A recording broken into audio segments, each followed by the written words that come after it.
Gente, que bom estar de novo com vocês. Considerando que nós estamos entrando na semana do Dia das Crianças, pensei em poder falar direto a elas. Na verdade, com os pais, com os professores, com aqueles que estão junto dela para ajudar no seu desenvolvimento. Então, algumas considerações eu vou fazer aqui nesse programa a respeito do ser criança. O ser criança envolve cronologicamente um período que vai desde o nascimento até os 12 anos de idade, quando ela entra na puberdade. De modo que neste período a ela é dado o direito de poder, através do brinquedo, através do ato de brincar, ela se desenvolver. Porque pela brincadeira ela tem muitas habilidades que se tornam desenvolvidas. Pela brincadeira, pelo brinquedo, ela expõe o seu mundo interno, ou seja, ela põe para fora questões que estão lá dentro e que saem melhor pela brincadeira, pela atividade lúdica, como nós chamamos, psicólogos, do que pela palavra propriamente dita, considerando que pela palavra é preciso uma elaboração maior que a criança ainda não tem, porque ainda está em uma fase inicial de aprendizagem. Então, o ato de brincar possibilita à criança que ela desenvolva a memória, a concentração, a imitação, o pensamento de modo mais elaborado, mais organizado, que ela possa manifestar as suas raivas, as suas agressividades, as suas perdas, os seus lutos, assim como também as suas satisfações, as suas alegrias, não é? Então, o brincar possibilita que a criança possa viver de um modo concreto, considerando que é pelo brinquedo, as regras da sociedade, as regras, por exemplo, na minha época, uma criança brincava de batizar as bonecas, que infelizmente não é uma cena, não é uma brincadeira que a gente tem visto no cotidiano da criança. Isso a gente fala depois. Então, o ato social do batizado das bonecas. Tinha o boneco que fazia o padre, os padrinhos, os pais do batizando, né? Os pais da boneca. E assim, os papéis sociais eram atribuídos. E nessa atribuição, a criança ia entendendo que cada um tem a sua condição de resposta, condição de atuação, que é uma maneira dela entrar no mundo dos grandes através do brincar. E nessa brincadeira ela vai aprendendo, ela vai se tornando hábil na condição que ela busca, que são os papéis sociais, que são os papéis, por exemplo, do desenvolvimento psicomotor, como por exemplo jogar bola, pode ser de futebol, pode ser de basquetebol, pode ser de voleibol, pode ser de bola, enfim, ela vai através do correr, do seguir regras, do driblar, ela vai se tornando hábil em termos motores. A gente também pode pensar em termos cognitivos, em termos de estratégias, em termos de desafios. Então veja, o jogo do Uno. O Uno é um jogo estratégico, é um jogo de reflexão, né? Porque por mais que vocês possam ter as cartas já para jogar, talvez você tenha que mantê-las para uma outra oportunidade que se tornaria mais viável, mais interessante para que possa usar aquelas cartas.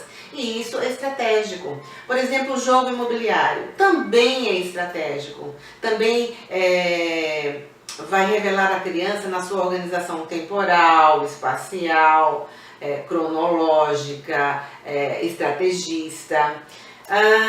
O jogo de varetas também é um jogo onde se trabalha a agressividade da criança por meio das pontas, que são pontiagudas, que se trabalha a questão motora da criança, dela observar e ver qual vareta ela de fato poderia atingir o êxito na remoção daquela vareta. Se trabalha também a parceria, né, dela observar o outro, dela se observar, dela começar pelas dificuldades mais fáceis de serem resolvidas e assim sucessivamente, de modo que a gente tem uma amplitude de brinquedos que possibilita que a criança possa se expor. Para que a criança possa brincar, ela precisa de tempo e de espaço, né? E isso a gente vê nos dias de hoje cada vez menor, cada vez mais restrito, até porque outras opções mais fáceis, mais imediatas e até mágicas são oferecidas à criança, né? E aí eu me reporto aos eletrônicos, né? Que basta dar um clique, basta dar uma encostadinha, né? O famoso touch na tela, que a criança vê aparecer na tela cenas bonitas, coloridas, movimentadas, também interessantes. O que não é ruim.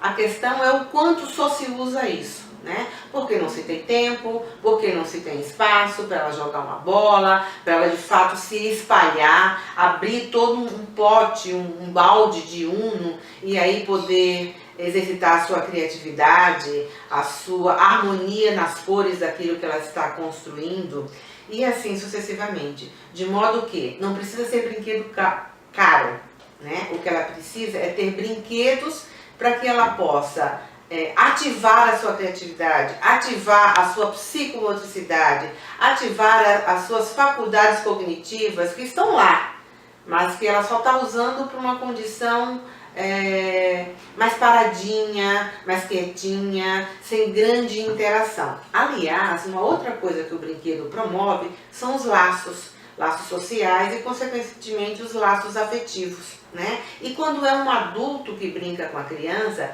esse laço afetivo fica mais sólido para ela, pela aproximação, pela atenção, né? Pelo fato do adulto regredir a idade dela e se propor a ser par junto com ela. Então veja quantas coisas boas acontecem na condição de poder estar com uma criança com um olhar educador, que possibilita com que ela possa se desenvolver de modo sadio, sobretudo emocionalmente. Então, ainda falando sobre o tempo, né, que a criança fica com os eletrônicos e tudo mais, também fiquei pensando numa outra condição que também muitas vezes é imposta às crianças, que é a agenda de executivo que a criança precisa cumprir, né? Então, é natação, é inglês, é judô, ou balé. Atualmente tenho visto crianças que têm feito curso de gastronomia, né? As crianças que estão aí aprendendo a cozinhar de um modo, eu diria até muitas vezes não muito pensado, mas tem que, porque está na moda, porque é chique, porque é interessante, porque o pai adora, a mãe adora dizer que aquele bolo foi feito por ele ou por ela, criança, seu filho, e que ele vai ser um chefe no futuro, enfim, né? Então, a criança com agenda de executivo também é uma questão a se pensar como um problema. Por quê? Porque muitas vezes os pais, até alguns sem se darem conta, vão terceirizando o dia, o tempo útil da criança num contexto cotidiano. E nessa terceirização ele vai se afastando porque ele está pagando e está exigindo que a criança aprenda com qualidade. E muitas vezes isso se torna um grande problema. Aliás, esse tema, a criança e a agenda de executivo, né, haja caos, é um dos temas que nós temos no nosso portfólio de palestras, né? Que inclusive tem sido requisitado para crianças de ensino fundamental 1 e 2. Olha que interessante, né? Ou seja, crianças ainda bem pequenas, que estão na puberdade, que ainda não chegaram à adolescência. Em relação a essa terceirização, cabe lembrar aqui a você, pai, mãe, e a mim mesmo, que também sou mãe, que também vivo num contexto como mãe, como psicóloga, como mulher, envolvida por crianças, que observe mais o cotidiano do seu filho. Verifique a mochila dele. Verifique as necessidades dele, para que depois você possa verificar os desejos dele. Porque necessidade é algo que tem que ser atendido para já. Desejo é algo que pode ser planejado, não é? Então, à medida que você se envolve e ele sente o seu envolvimento, a sua aproximação, ele se sente mais acolhido e, consequentemente, ele emocionalmente fica mais abastecido, né? Então, eu espero ter ajudado, né, nesse tema de hoje, que é o que é ser criança e considerando o ato de brincar como sendo do universo intrínseco do mundo infantil.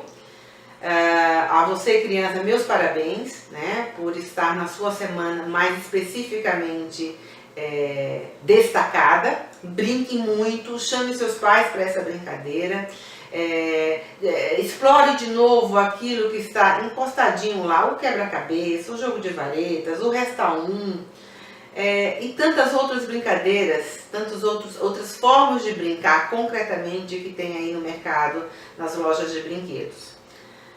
Aguardo vocês para o programa da próxima semana, quando nós retomaremos com as perguntas que vocês nos enviam. Até lá, obrigada!